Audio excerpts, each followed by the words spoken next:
Minute, রাত দিন 24 ঘন্টার মধ্যে একদিন, এই 1440 মিনিট সময় দোকানদারি করার জন্য, লেখাপড়া করার জন্য, চাকরি করার জন্য, খাওয়ার জন্য, বিবি পরিবারের খবর নেওয়ার জন্য, ঘুমানোর জন্য সব দিছে।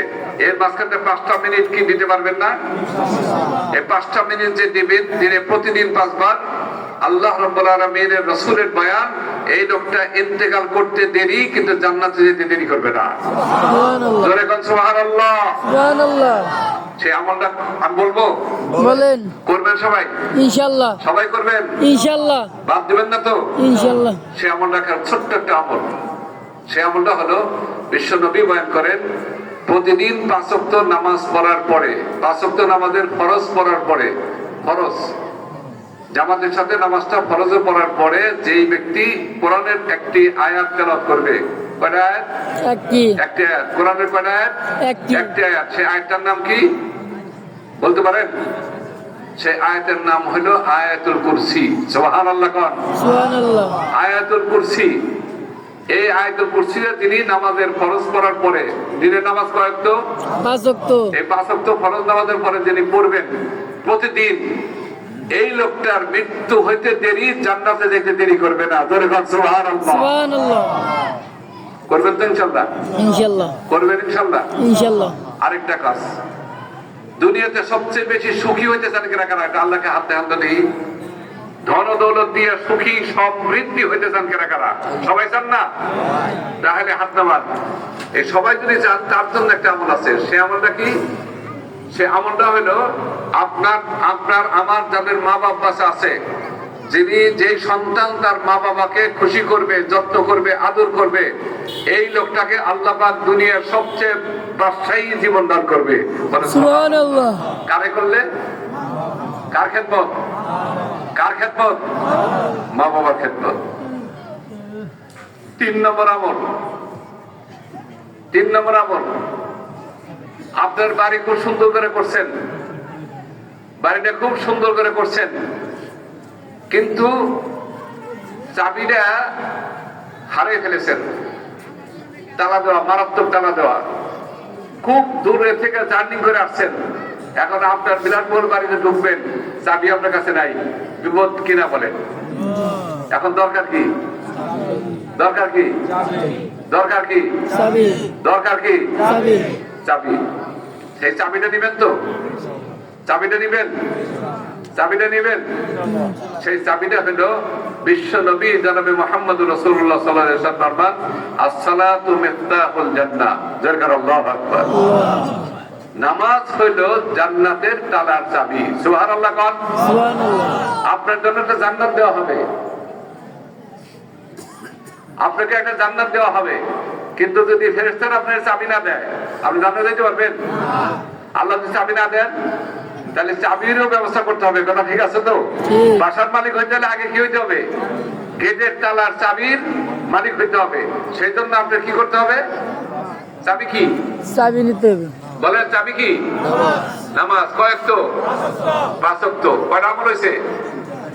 3টা। 1 নম্বর, 5 ওয়াক্ত নামাজের পরে যে ব্যক্তি আয়াতুল কুরসি পড়বে, তার ইন্তেকাল হইতে দেরি হবে কিন্তু জান্নাতে যাইতে দেরি করবে না। সুবহানাল্লাহ কোন সুবহানাল্লাহ। 2 নম্বর, দুনিয়াতে যেই সন্তান, সে মেয়ে হোক ছেলে হোক, যদি সে দুনিয়ার সবচেয়ে সুখী হইতে চায়, তাহলে সে যেন তার মা বাবাকে সন্তুষ্ট করে, সে যেন তার মা বাবার খেদমত করে। করবেন তো ইনশাআল্লাহ? ইনশাআল্লাহ করবেন তো সবাই? ইনশাআল্লাহ। 2 আমল। 3 নম্বর আমল, জান্নাতে গেলেন, জান্নাতের মালিকও হইলেন, দলিলও আপনার নামে করে দেওয়া হলো, কিন্তু জান্নাতে ঢোকার মতো চাবি নাই। তখন আপনি কি করবেন বলেন? অত্যন্ত সুন্দর করে একটা বাড়ি বানাইছেন, অনেক শখ করে বানাইছেন, ডুপ্লেক্স বাড়ি করছেন, একদম সবে মাত্র ঢুকতে গেছেন, আর তালা ভালো করে আটকে দিচ্ছে, 2-3টা ভালো করে তালা লাগাই দিচ্ছে, চাবি একটাও নেই। আপনার বাড়িতে আপনি ঢুকতে পারবেন? ঢুকতে পারবেন? আর এমন তালা, যে তালা ভাঙ্গার শক্তিও আপনার নেই, ভাঙতে পারবেন না। তাহলে কি করতে হবে? চাবি নিয়েই যেতে হবে। কথা ঠিক কিনা কন? সেই চাবি কি বলেন তো? চাবি কি? জোরে বলেন। নামাজ। এখন নামাজ পড়তে গেলে কি লাগবে বলেন? নামাজ পড়তে গেলে ওযু লাগবে, পবিত্র কোরআন তেলাওয়াত করতে হবে না? হ্যাঁ। কোরআন শরীফ পড়তে হবে না? সূরা ফাতিহা পড়তে হবে না? সূরা ফাতিহার সাথে একটা সূরা মিলাতে হবে না?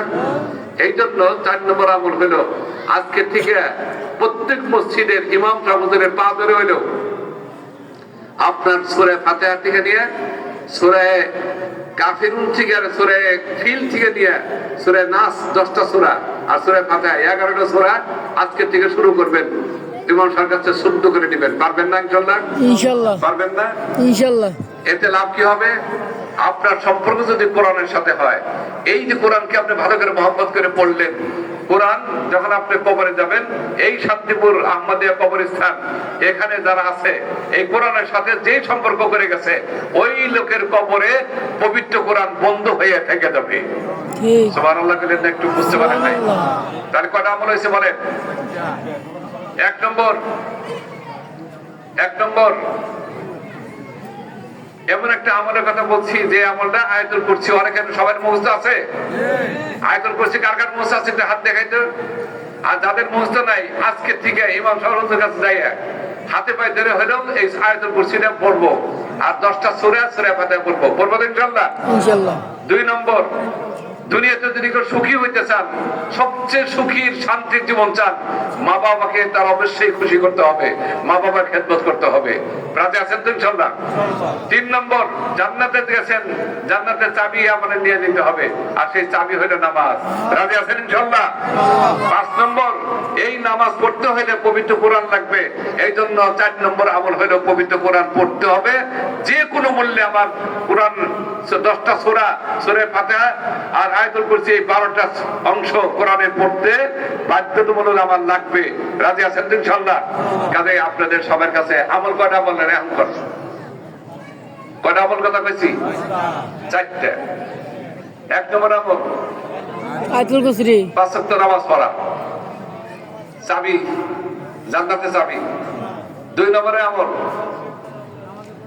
আমল এই জান্নাতের সবার আগে যাইতে হলে আমল লাগবে। কি লাগবে? আয়াতুল কুরসি পড়তে হবে 5 ওয়াক্ত নামাজের সাথে। 2 আমল গেল মনে আছে? 3 নম্বর, দুনিয়া এবং জান্নাতে, দুনিয়া এবং পরকালে সবচেয়ে সুখী হইতে হলে তার মা বাবাকে খুশি করতে হবে। 3 নম্বর মনে আছে? মা বাবাকে খুশি করবেন তো না কষ্ট দিবেন? 3 নম্বর গেল। 4 নম্বর, যেহেতু নামাজ পড়তে গেলে কোরআন শরীফ লাগবে, এই জন্য আমি কোরআন শরীফ শিখবো।